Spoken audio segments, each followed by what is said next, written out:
Queenstown, le 11 avril 1912. Un paquebot nommé Titanic quitte le port, majestueux, ses 291 mètres de long, ses 46 300 tonnes. Sa technologie et son style faisaient de lui le navire le plus gros et le plus luxueux de tous les navires. Sur ses 8 étages, les passagers étaient divisés en 3 catégories. Les premières classes, les plus riches, colonels, collectionneurs, rois du chemin de fer, hommes d'affaires, et les deuxièmes classes, banquiers, commerçants, historiens, révérends. Les troisièmes classes, les gens ordinaires, rebuts de la société, immigrants pour la plupart. On n'a d'ailleurs laissé aucune chance à ces gens-là pour sauver les secondes classes et les premières classes.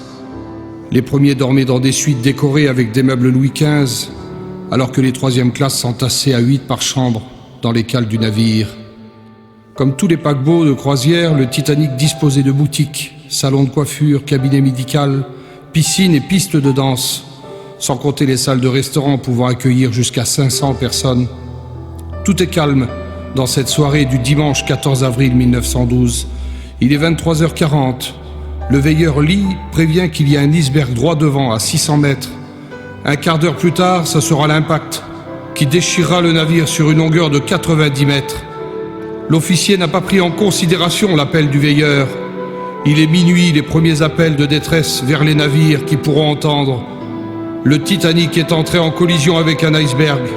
Nous coulons à pic. 0h15, le capitaine Edwards prend la décision de faire évacuer le navire.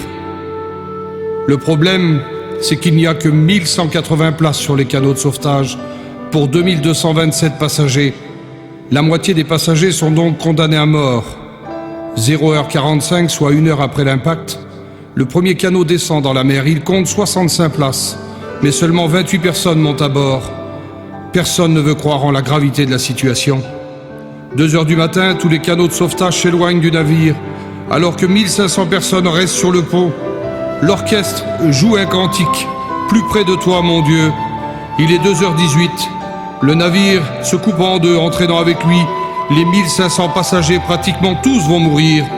4h10, un navire nommé Carpathia viendra récupérer les 861 survivants. 1366 personnes vont trouver la mort dans une mer glaciale de l'Atlantique Nord. Il a fallu 2h40 à la mer pour engloutir cette ville flottante.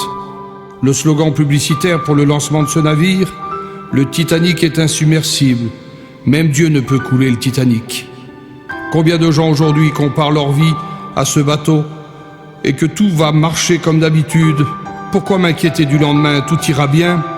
Pourtant prévenus à plusieurs reprises du danger à venir, ils vivent comme bon leur semble, toutes catégories confondues, riches, pauvres, intellectuels ou illettrés. Pourtant réunis, je pourrais dire sur le même navire, ce monde en perdition, sombrant inévitablement vers la mort, à la différence que, contrairement à ce navire, le nombre des sauvés n'est pas calculé ou limité à un nombre de places, mais à l'amour de Dieu. Le premier épître de Timothée, chapitre 2, verset 4, nous dit « Car Dieu veut que tous les hommes soient sauvés. » À Monsieur Landoer Charlot.